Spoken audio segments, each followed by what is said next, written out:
Decían que de esta pandemia, de esta fatiga pandémica que tantas consecuencias a nivel social, psicológico y económico tiene para la población en general, y por supuesto en concreto para la población canaria, íbamos a salir mejorados.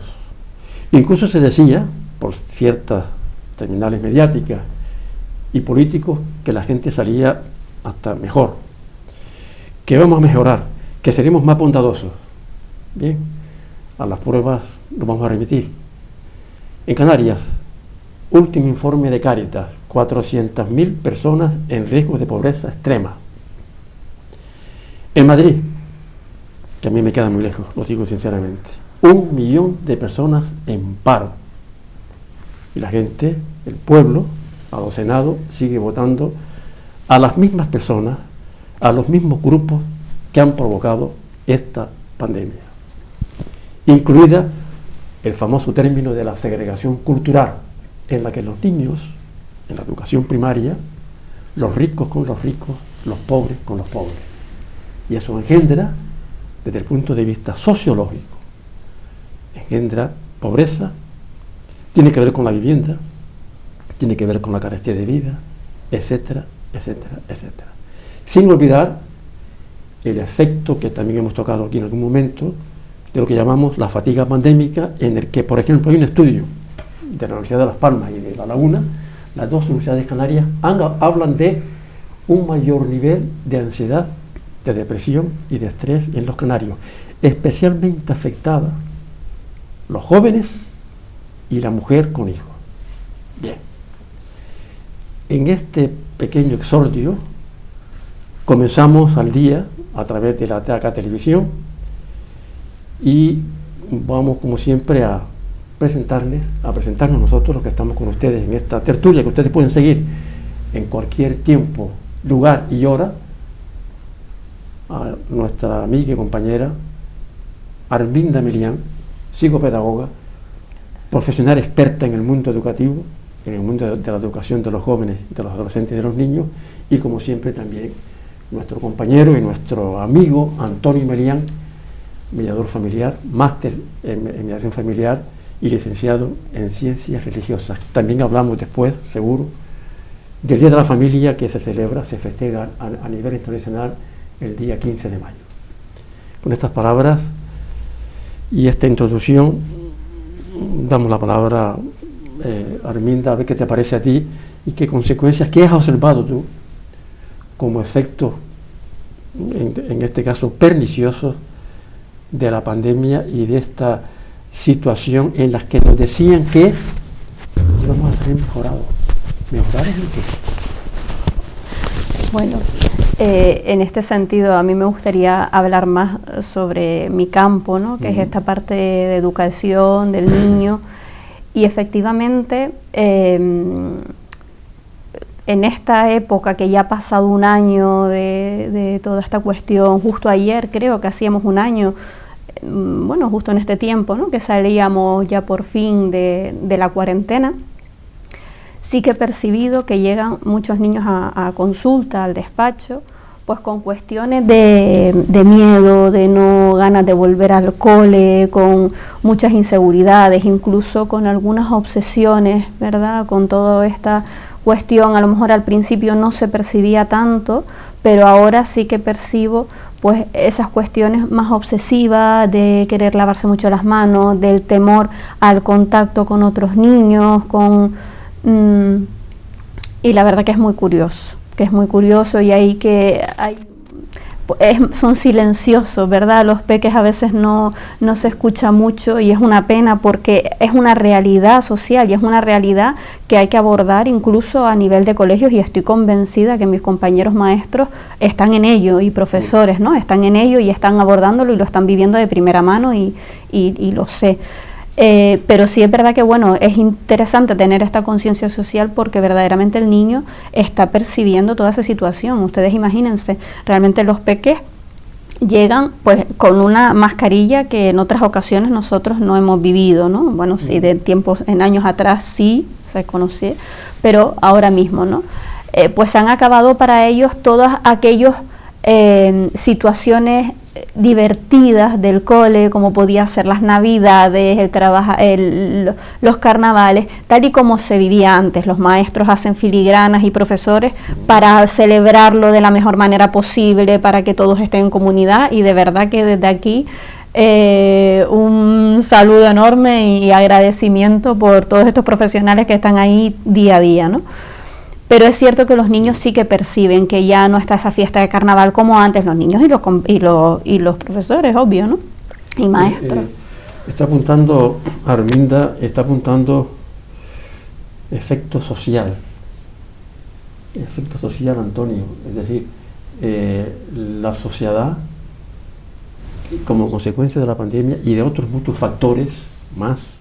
No olvidemos año 2008, en el que empezó la gran crisis económica que siempre afecta a los mismos, sí. En el que algún presidente, el francés, decía que vamos a refundar el capitalismo. Tantos años después, no solamente se ha refundado, sino que el capitalismo, las teorías y las prácticas neoliberales han aumentado su prestigio, su influencia en la sociedad. Efectos sociales de la pobreza, Antonio, que sigue existiendo. Sí, eso que tú afirmas no fue más que un error mecanográfico. Sí. O sea, cuando dijo vamos a refundar, vamos a reformar, quiso decir vamos a reformar. Entonces son una D y una U que se baila ahí, sí.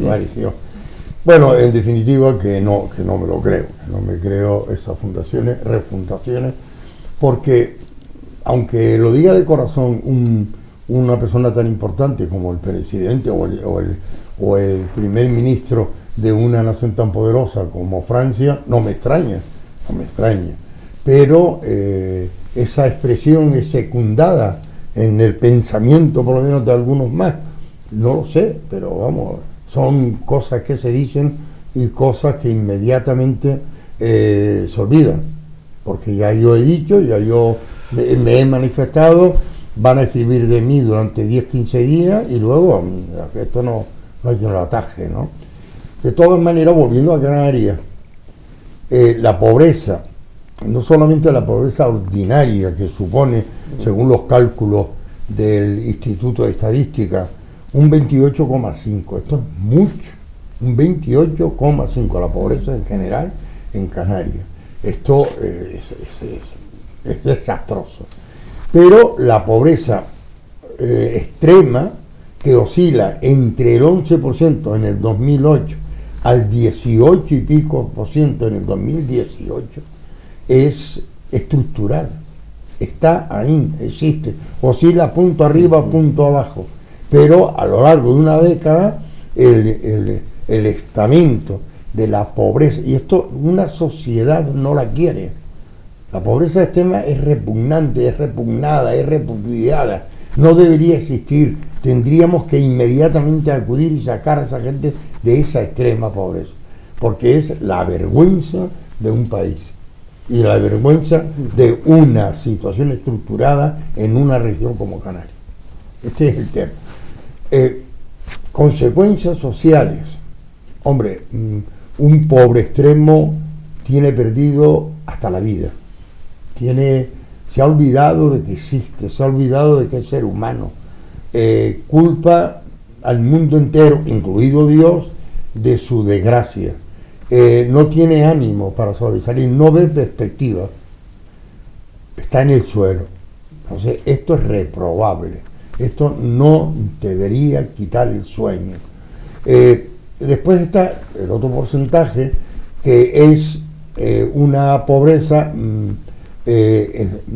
no extrema, pero sí también sangrienta y dolorosa. El que sale a buscar trabajo y no lo consigue. Es que yo no valgo para esta gente, no soy considerado. Volvemos otra vez a la autoestima, al suelo. Y como consecuencia, no hay recurso posible cuando tienes una baja estima. No sabes distinguir esos recursos a los cuales asirte y salir. No existe. Entonces, el daño es psicológicamente grave a mi modo de ver, y esto, ¿cómo se llama? Como tal, se empiezan a derivar, pues vete con tu madre, tendríamos aquí una boca menos, si te puedes llevar a algún niño, te lo agradezco y el resto me lo va a satisfacer la mía, mis padres, ¿no? Con lo poco que gane. Pero yo, si me lo permites, añadiría otro grupo más, y es el de que sí tienen trabajo, las personas que sí tienen trabajo, y aún así no llegan con su sueldo a poder asumir todos los gastos. Precariedad laboral. Y realmente ahí también hay una parte de, o sea, bueno, primero que se tienen que pluriemplear, y aparte de eso, o sea, ya una vez con ese pluriempleo, incluso Hacienda es tremenda, no te deja respirar. Tienes cuestiones complicadas, ¿no? Cuando hay todas esos pagadores, vamos a decir. Pero no solo eso, sino que realmente tienen que buscarse la vida haciendo turnos, malabares con los turnos, con los hijos, con toda la familia, para poder asumir pues los gastos diarios. Hay una lacra que se desprende de esta situación que existe, ¿no? Incluso que lo ha propuesto y lo ha denunciado una organización tan comunista como el Banco de España, ¿no? Una organización, ¿verdad? Una organización que ha dicho que teme y ha puesto a todo el mundo y a todas las instituciones en alerta ante el paro juvenil. Y hay un efecto que los economistas han acuñado con el término de efecto cicatriz. O sea, los jóvenes que tienen ahora, como tú apuntabas, Arminda, pluriempleo, poco empleo, empleo precario, y que el efecto cicatriz les hace que sea una cicatriz que va a durar. O sea, que esta situación de precariedad, de bajo salario, va a durar muchísimos años. Y otra consecuencia, evidentemente, de desempleo, que es una de las consecuencias, o de los aspectos que tienen que ver, que influye en la pobreza de los pueblos, en las personas mayores de 45 y 50 años, que es imposible que consigan trabajo, y que también tiene su término, que le llaman edadismo laboral. Quiere decir, personas de mayor edad, en pleno rendimiento, en plenas capacidades, y sin embargo no se les da ocupación o se les elimina del mercado laboral. Curiosamente, gente del INDEX, del IBEX y de otros grandes consorcios empresariales y bancas mundiales, incluso a nivel supranacional e internacional, que son gente que tiene más de 80 años. Con lo cual la diferencia está ahí. O sea, esto va a durar y se va a quedar por mucho tiempo. Y eso apunta hacia la gente se infravalora, afecta la autoestima y llega al término de que hay jóvenes que se plantean el pluriempleo, que aceptan la situación que ya casi es irremediable, o como decía no digo famosa, sino una ministra del gobierno del Partido Popular, que a la inmigración le llamó movilidad exterior, una forma eufemística de decirle a la gente, váyase que así quedan más posibilidades, ¿no? Es decir, lo que apuntamos al principio, Antonio, la pandemia iba a mejorar a las personas, iba a mejorar, o sea, las iba a hacer más bondadosas, más empáticas, pero si lo hemos visto ahora mismo en las elecciones de Madrid, unos contra otros, odio, se atisba y se vislumbra odio en las personas, el otro no existe, el otro no es mi adversario, el otro es mi enemigo. Muy bien, y esto ha venido para quedarse, Antonio. Sí, vamos a ver, yo no estoy contento tampoco. Efectivamente tenemos una merma de clase política a la que estábamos acostumbrados en situaciones más adversas, en situaciones de ruidos de sable, de intervención del Parlamento. En esa época existían esos políticos de primero y segundo orden que daba gusto sentarte en la televisión a escuchar sus discursos, nunca sahirientes, siempre esto, como se llama, directos al problema y denuncia de aquellos que, debiendo hacerlo porque son representantes del pueblo, no actúan, pero denuncia respetuosa, denuncia a la no intervención en un problema grave, pero nunca denuncia a fulanito porque no interviene, que es lo que estamos haciendo ahora como los chiquillos, ¿no? Sí, la pelota es mía. Sí. ¿Entiendes? La pelota es mía, yo la tengo y aquí van a hacer lo que yo digo. Entonces, y el que no haga lo que yo digo, pues ya atenta a las consecuencias, ¿no? Y bien, estamos haciendo un análisis, estamos hablando hasta de la casuística que envuelve este tipo de problemas y que existe en realidad con datos además. Desde el punto de vista educativo, desde el punto de vista pedagógico, Arminda, ¿se atisba alguna solución? Y sobre todo hablo de los pibes. Es decir, se les puede enseñar, se les puede adiestrar en habilidades mentales, cognitivas, emocionales, para que afronten este tipo de situación.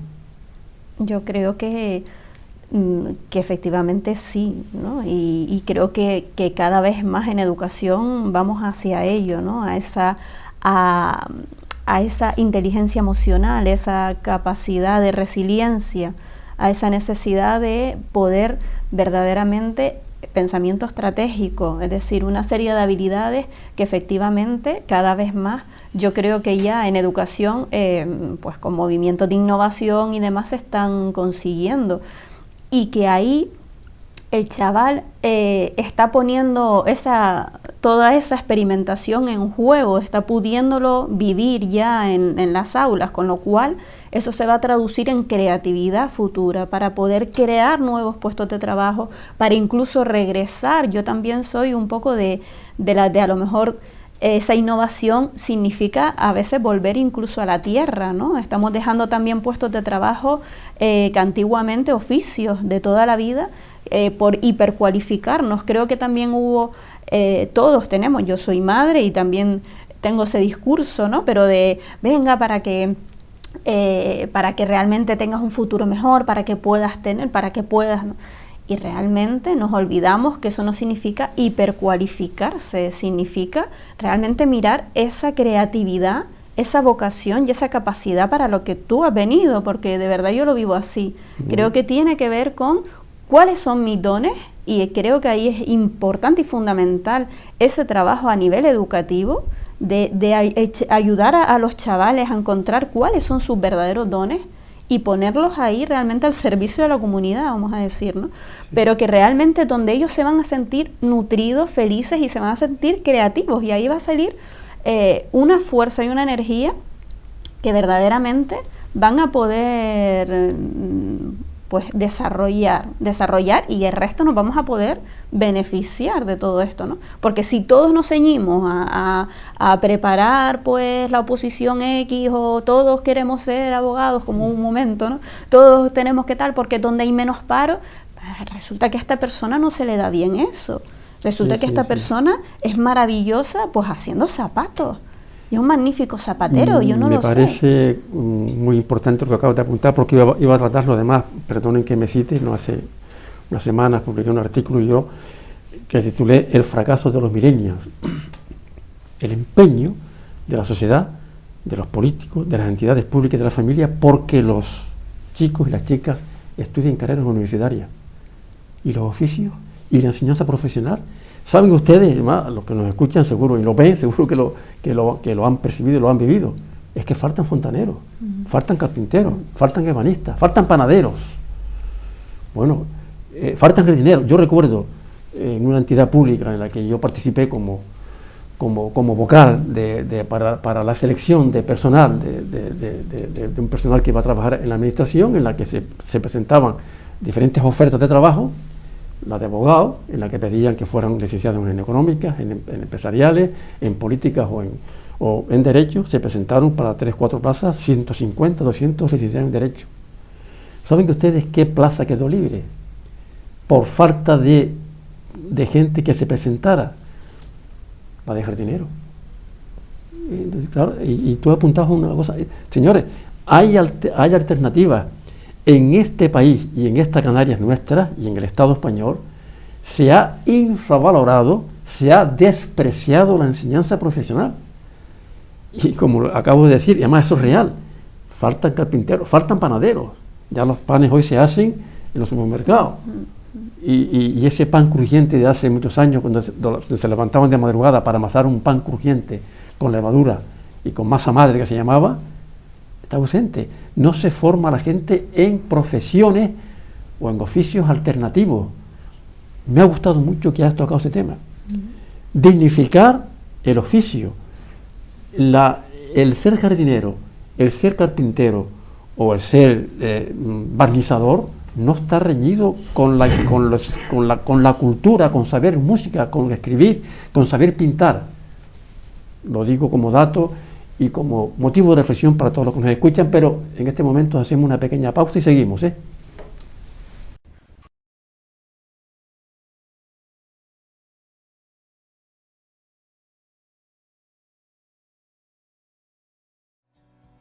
El ahorrador de electricidad estaminal es el único aparato del mercado comprobado que reduce el consumo de electricidad después de haberse instalado en miles de hogares en Canarias.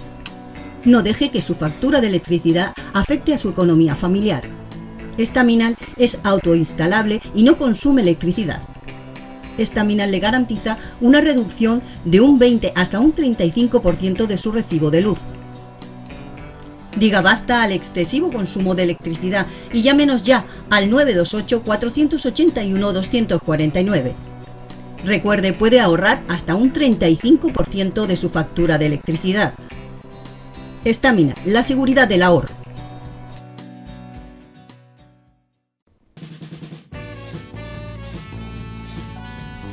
El ahorrador de electricidad Estaminal, tras muchos años de instalación en Canarias y ser elegido como producto del año en ahorro energético a nivel nacional, le ofrece la posibilidad de ahorrar de un 15 hasta un 35% de su consumo en su factura de electricidad.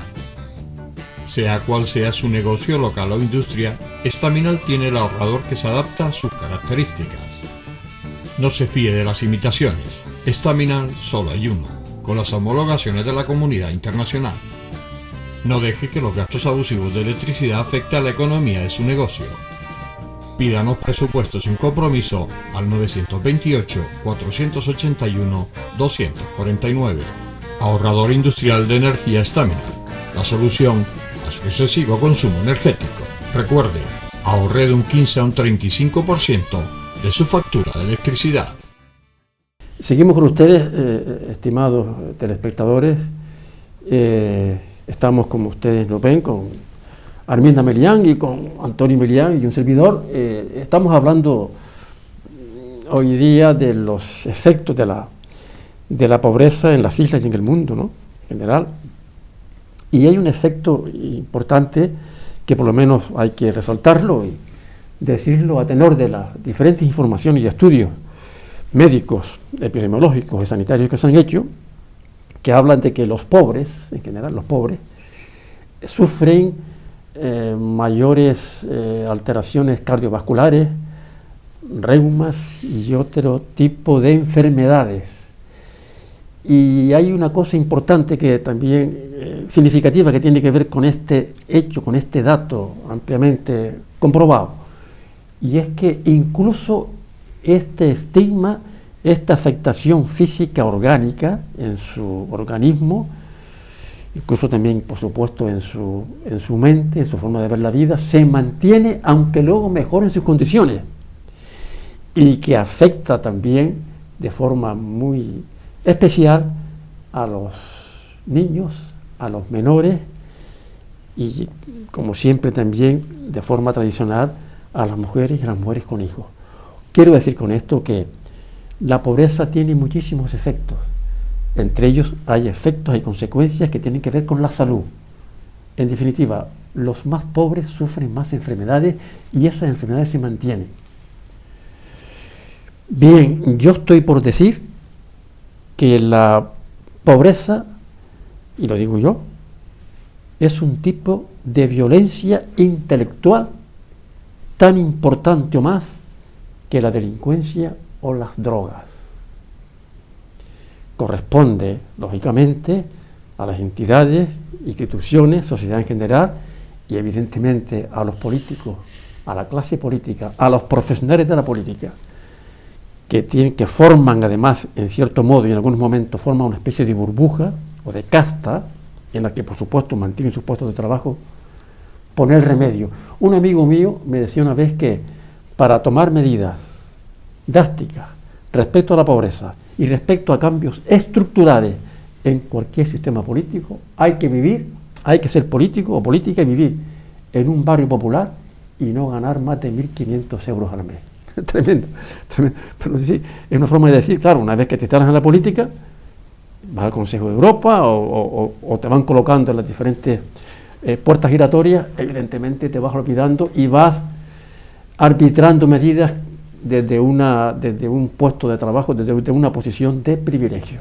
Es un tema que podemos tocar en otro momento. Pero ahora sí quiero por lo menos insistir en las dos cosas que había apuntado. Violencia intelectual, que significa ser pobre, y efectos en la salud de aquellas personas que viven o nacen pobres. No digamos nada, Antonio, que por cierto, quería preguntarte una cosa, y como se me agolpan las ideas, había un eslogan, Arminda también, en estas elecciones últimas de la Comunidad de Madrid, que como digo, están allá en la metrópolis, y de verdad que se ha hablado, se sigue hablando como si fuese una cosa que afecta al País Vasco, a Cataluña o a Canarias, pero bueno, ahí lo tenemos. Decían comunismo, libertad, pero el Papa dijo en algún momento, y tú lo sabes, los comunistas nos han robado la defensa de los pobres. Yo digo exactamente. ¿Qué dije? Una cosa parecida, ¿no? Los comunistas comprometidos y honrados y demás, hizo algunos calificativos para circunscribir a aquellos que tenían verdadera vocación marxista. Esto son los que más cerca están de Dios. Eso, ¿Entiendes? Sin excepción. No dijo sin anestesia, lo dijo así. Se me erizaron los pelos y reflexioné, y tiene razón. Es decir, cuando una persona, sea sacerdote, sea monja, sea cristiano comprometido, se involucra en la justicia social, inmediatamente se le tilda de comunista. Y es que el comunismo, a mí me gusta más hablar del marxismo, el marxismo del derecho a la tierra, el marxismo del derecho al trabajo, el marxista que se preconiza como elemento necesario y responsable y respetable en el mundo laboral y en el mundo sociopolítico, es quien defienda eso, se le puede confundir o con un comunista serio, comprometido, o con un cristiano con principios evangélicos claros. Entonces es muy difícil, cuando el Papa analiza esos compromisos, esas personas que se han distinguido en países y en pueblos enteros como tales, y son comunistas, dicen, ¿qué hacen? Estar al lado de los más pobres, estar al lado de los más necesitados, luchar para cambiar estructuras, que es de lo que sería bueno hablar con respecto a lo del virus educa o el virus no ha educado. Esto sería importante volver sobre ello. Pero a la pregunta tuya te digo que se identifican. Yo que tuve la suerte de trabajar con comunistas comprometidos seriamente, trabajar en conjunto, nos llamábamos compañeros de viaje, porque tanto ellos como nosotros sabíamos que ellos tenían un recorrido mucho más corto que el nuestro. Ellos tenían un recorrido hasta la muerte, nosotros teníamos un recorrido hasta la eternidad. Entonces, conscientes de eso, caminábamos juntos, aprendíamos sus técnicas y las aplicábamos, y llegábamos muchísimo más rápido a la gente con esas técnicas que con otras. Que por cierto, la representante de este partido que ha ganado en Madrid, que decía que comunismo y libertad, insistiendo en ese mensaje falsario, evidentemente, ¿no? Es curioso que hablaba de esto y decía que lo que importa es salir de copas, beber cerveza, ir por la mañana a misa de 10 y por la tarde a los toros. A misa de 10 sería en el centro de Madrid, porque la misa de los cristianos de base en los barrios populares de Madrid y de otros no estaban en esa línea, ¿no? Pero bueno, eso como dato, ¿no? Arminda, yo no sé si me he equivocado, pero lo que yo planteaba de que que la pobreza puede significar desde el punto de vista, incluso si se quiere filosófico, una agresión, una violencia tan similar a las drogas o a la delincuencia, eso tiene traducción en el mundo de la infancia, en el mundo de la educación. Se puede notar, o sea, hay algún aspecto que podamos tocar desde el punto de vista pedagógico, en el que se puede observar que efectivamente los niños, y más tú como trabajas con niños, trabajas con adolescentes, con jóvenes, aquellos niños que pertenecen a familias más pobres, menos favorecidas, tienen un perfil distinto, lógicamente lo van a tener, porque no es lo mismo pertenecer a un barrio pobre, que luego cuando son jóvenes o acceden a un puesto de trabajo no lo van a tener, que a las élites, que evidentemente tienen más posibilidades de estudiar grandes estudios en otras universidades, incluso de pago, y acceder a puestos de trabajo más remunerados, claro. Hombre, yo creo que como todo es como cada uno viva su situación, ¿no? Y efectivamente, normalmente las personas que tienen toda esta cuestión que describíamos antes, ¿no? De tener que otro trabajo, tener que llegar a pluriempleo o a lo mejor no tener directamente trabajo, todo eso va generando en la persona que lo está viviendo un estrés. Y ese estrés obviamente se traduce pues en no autorregulación, en poder tener dificultades para poder estar pues sereno, pues con calma, en un momento dado pues tranquilo, ¿no? Porque siempre le estás como dando vueltas a la cabeza, a ver cómo mejoro, qué situación puedo hacer, mis hijos, darle de comer a mis hijos, si mi marido también está o no, es decir, o situaciones, mi marido, mi mujer, mi compañero, mi compañera, es decir, ¿no? Con todas las variantes, o si además soy mujer soltera, que tiene hijos, lo que sea, ¿no?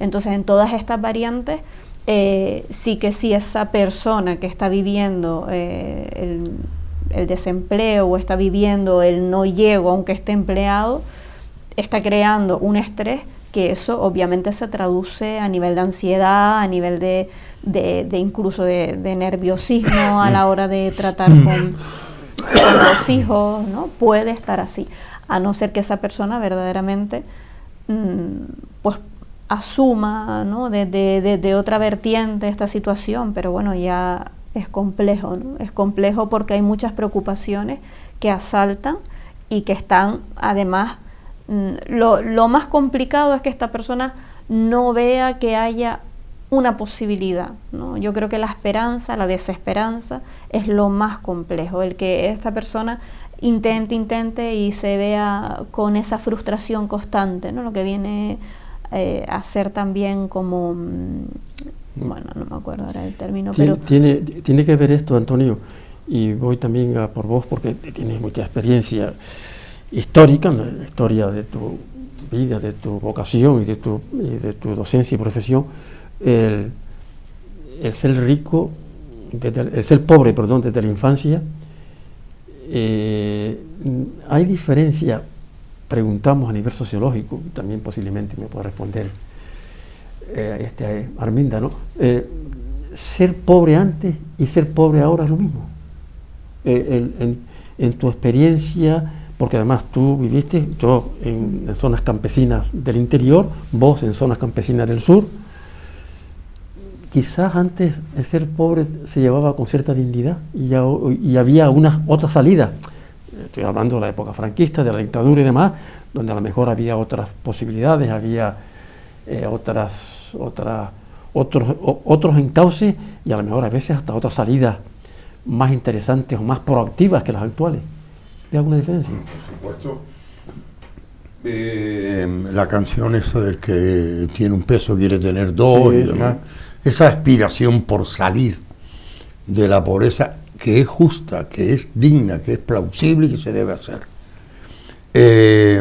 Lo que hay que buscar son los métodos que te permitan introducirte en una sociedad nada amistosa y que te permita con todas tus carencias te permita estar juntos, yo con una chaqueta y corbata y tú pues con vestido de otra manera que no quiero definir, pero porque no puedes comprarte otro traje, siempre tienes la misma camisa, que además hay otra para los fines de semana reponer, y entonces pues, durante la semana tienes que tener uno porque hay otra que se está lavando, que se está planchando, así vivíamos, y vivíamos con el estigma de pobreza, decíamos, se decía somos pobres, o vivimos como pobres, o si a lo mejor la familia se hacía con un lujito, el que fuera, ¿no?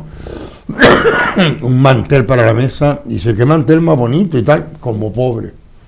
Es la palabra de siempre, sí. Es la palabra de decir, yo no compro lujo, no compro, lo necesito, lo pongo y me gusta más con flores que liso o con rayas. Entonces yo tengo la capacidad de elegir por el mismo precio flores o rayas. Entonces, esta era la opción que había, ¿no? Alpargata, zapatos. Normalmente alpargata cuando se va a trabajar.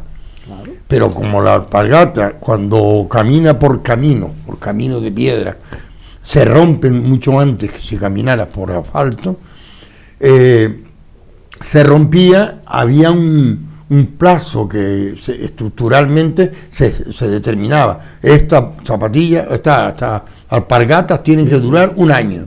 Si la rompías en junio, se acabó. Ya tenías otros 6 meses descalzo. Vamos a parar un momentito, como siempre, haciendo un pequeño alto en esta conversación y enseguida estamos con ustedes, ¿eh?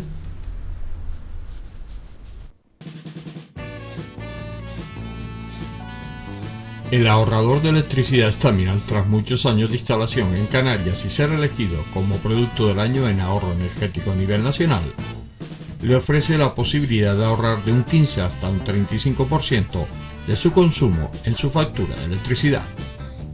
Sea cual sea su negocio local o industria, Staminal tiene el ahorrador que se adapta a sus características. No se fíe de las imitaciones, Staminal solo hay uno, con las homologaciones de la comunidad internacional. No deje que los gastos abusivos de electricidad afecten a la economía de su negocio. Pídanos presupuestos sin compromiso al 928-481-249. Ahorrador industrial de energía Staminal, la solución a su excesivo consumo energético. Recuerde, ahorre de un 15 a un 35% de su factura de electricidad.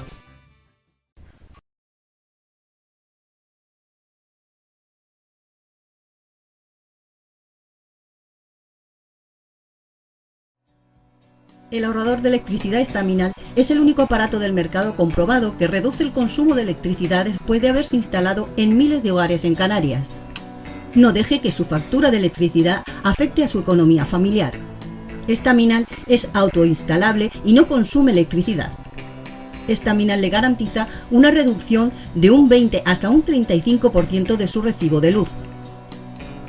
Diga basta al excesivo consumo de electricidad y llámenos ya al 928-481-249. Recuerde, puede ahorrar hasta un 35% de su factura de electricidad. Staminal, la seguridad del ahorro. Seguimos con ustedes en esta conversación en la que estamos conversando sobre los efectos de la pobreza en el mundo actual, concretamente en Canarias. Antes apuntábamos los 400.000 personas que están en riesgo de pobreza extrema en las Islas Canarias, en otras regiones del Estado español, por supuesto, y no digamos, también existe esa pobreza, ¿no? Y lógicamente en el mundo donde todavía mueren miles de niños y de adolescentes diariamente como efecto de la pobreza, de la malaria y de muchísimas otras enfermedades, que yo creo que es muy difícil de paliar, porque a veces hay medidas, se estipulan medidas, incluso ahora mismo el presidente de los Estados Unidos actual, Biden, que es un comunista, ¿no? Digo, un nombre difícil. No. Por eso, pues, sí, parece que se le puede tratar de comunista. Está hablando, por ejemplo, de subir los impuestos a los más ricos. Lo dice además, lo preconiza otra entidad tan importante y por supuesto dentro de la digamos del sector poblacional a que pertenece, que también son cierto tipo de élite, el Banco Central Europeo, hay que subir los impuestos.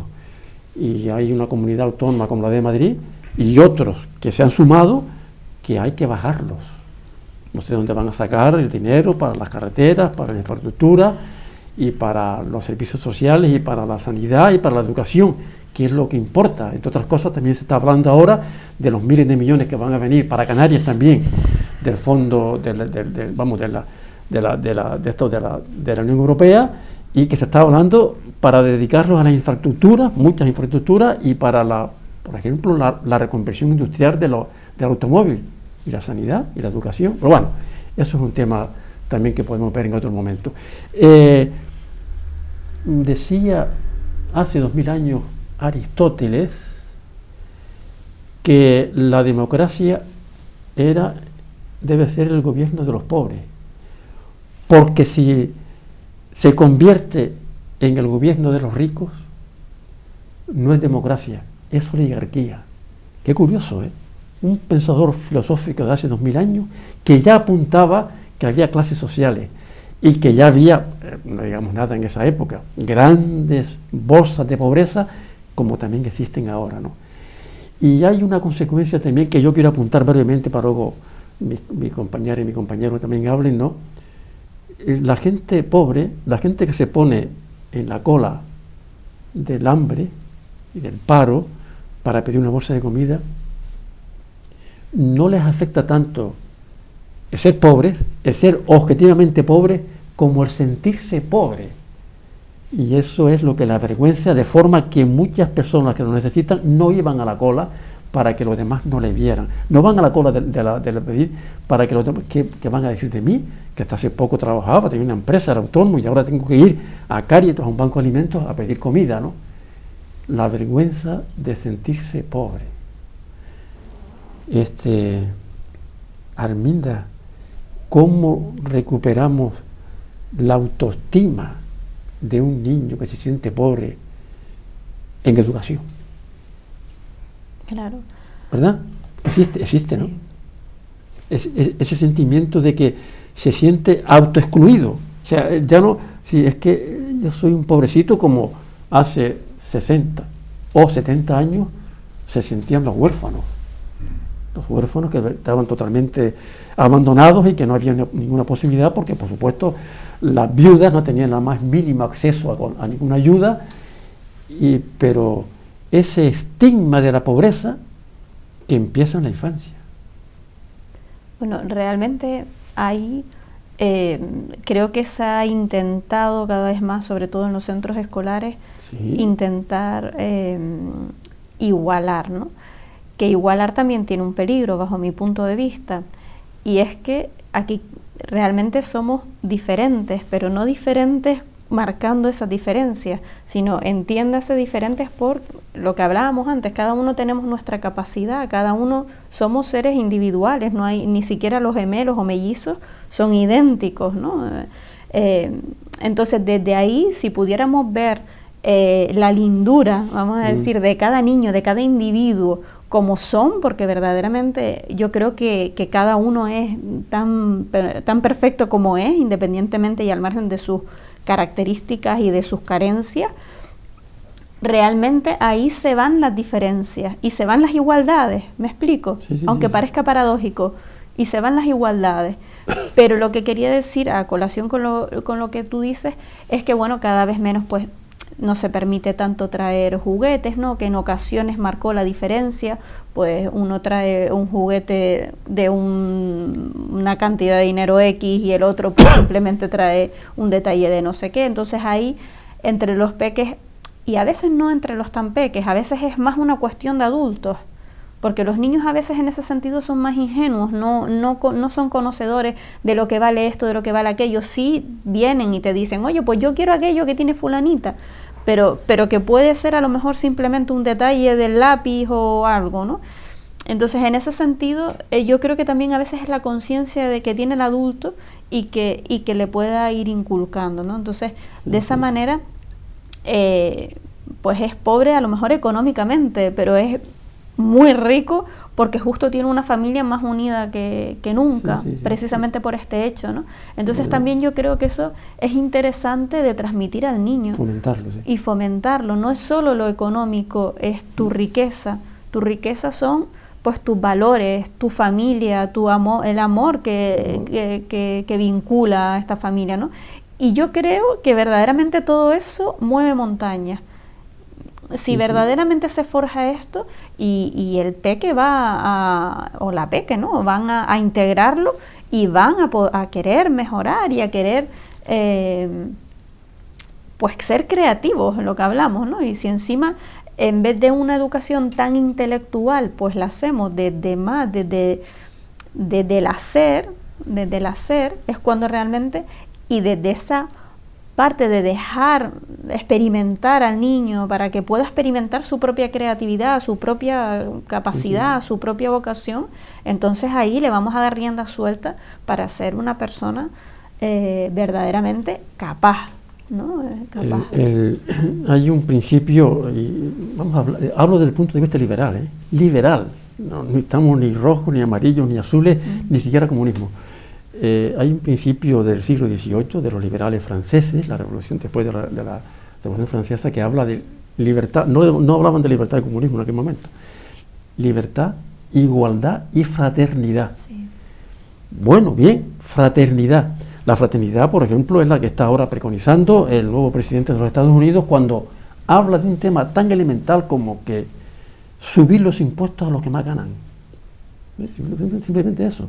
Cuando hay partidos en España, la mayoría de los partidos, incluso lo estaba hablando, que lo hablaba ahora en Madrid, hasta el mismo representante del Partido Socialista, no digamos nada del partido de los conservadores, que hay que bajar los impuestos, que paguen más los que más ganan, con la falacia además de que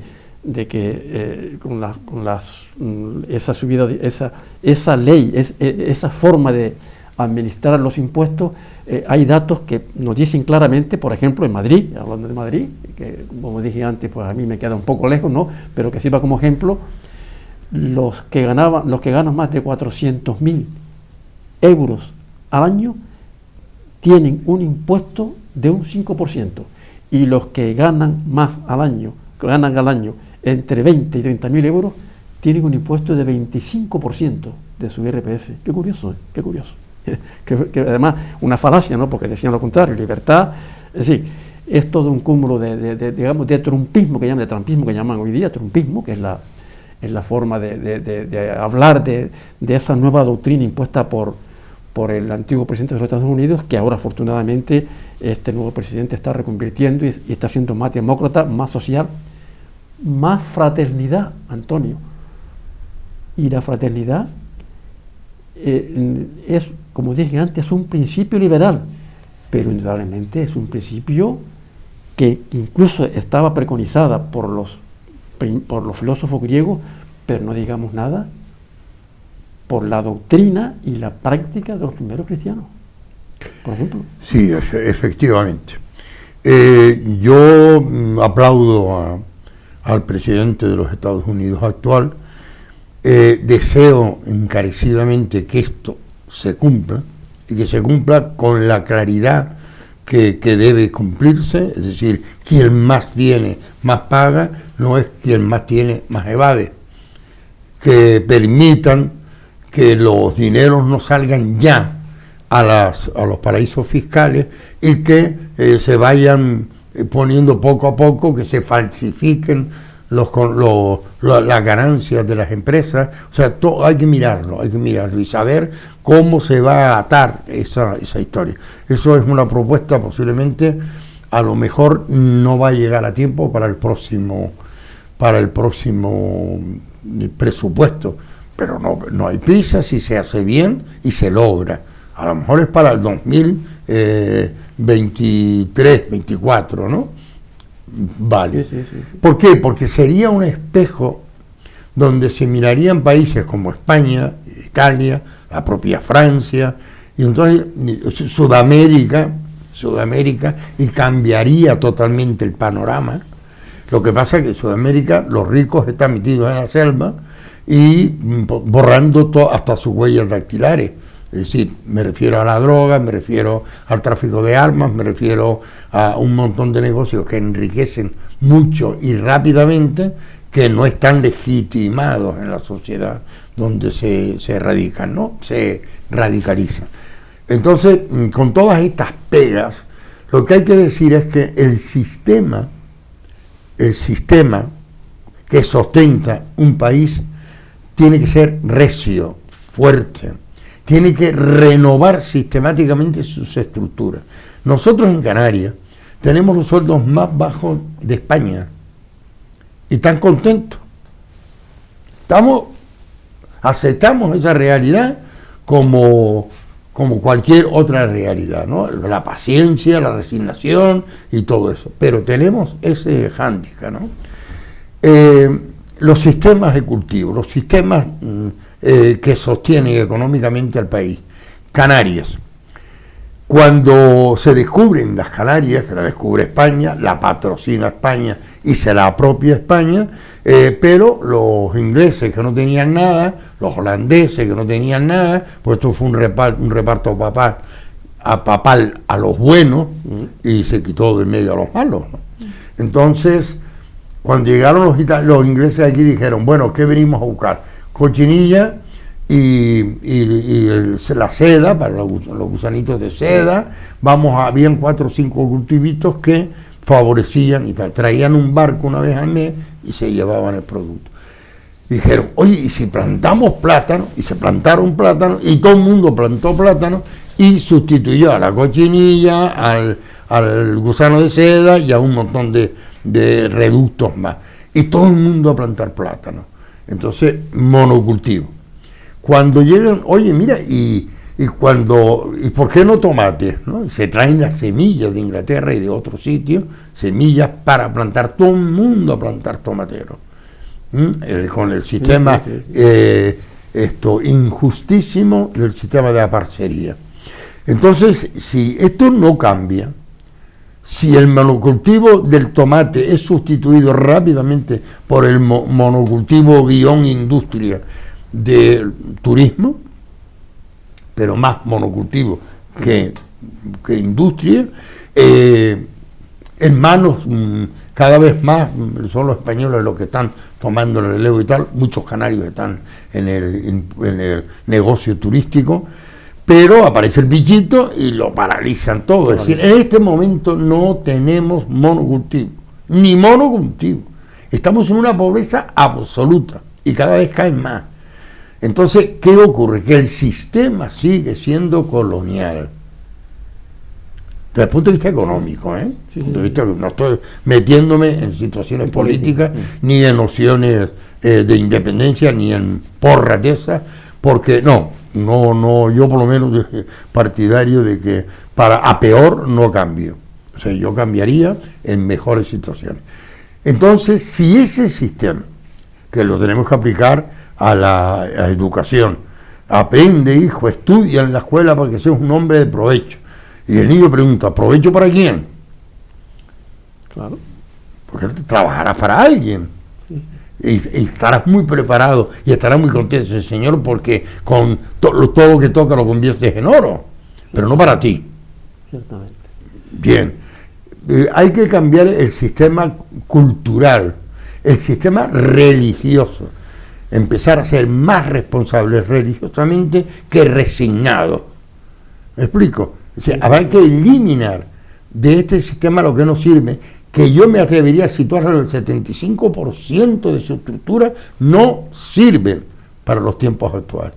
Y aquí es donde tienen que espabilar los políticos, aquí es donde tienen que espabilar los que tengan conocimiento para ahondar más de lo que un aprendiz o un aficionado como yo puede descubrir este tipo.